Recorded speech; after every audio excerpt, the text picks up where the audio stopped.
Hi community of awesome, I'm Ava J and this is Bookish Pixie. So, question from one of you guys. I know a writer who writes amazing stuff in many different genres and for different age groups. Any thoughts on that?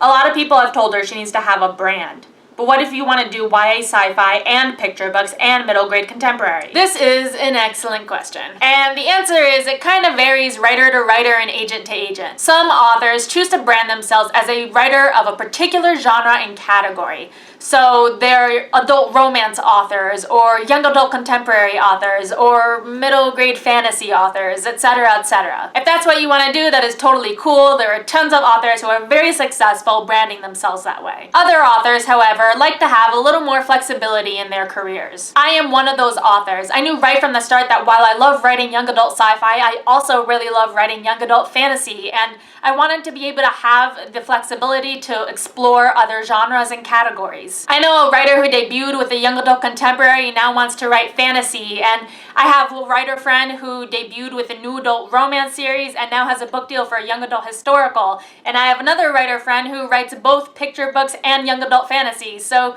there can totally be flexibility if you want. The key is if you know you're one of those writers who wants to be able to write in multiple genres and categories, then you're going to want to find an agent who represents most or all of those genres and categories. And when you eventually get the call and speak to your prospective agent, tell them right from the beginning that this is what you want to do. When I spoke to my now agent during the call and she asked me what else I write, I told her about all the different genres and categories I wanted to be able to play around with, and she was totally fine with it. I was able to do that because I knew from the beginning that I wanted to have some flexibility with my career. So when I spoke to my agent about it and she was cool with it, it was good news for everyone. However, I've also heard of people working with more than one agent to represent different categories of what they write, which is also an option. But the key is to be upfront about it with your agent so that they can help you determine what would be best for your career and what kind of branding you want to do. Other writers will use different pen names to separate the different categories they write in. So they might have one pen name for their romance author self and another pen name for their middle grade author self. That then allows them to establish two different brands as two different entities, even though they're the same person. So is it possible to write in multiple genres and categories? Absolutely yes. However you do it is up to you and your agent and what you guys decide is best for your career. Just make sure you plan ahead and you're open with your agent, and you should be totally okay. So that's all I got for today. If you liked what you saw, don't forget to subscribe and comment, and I'll see you guys next week.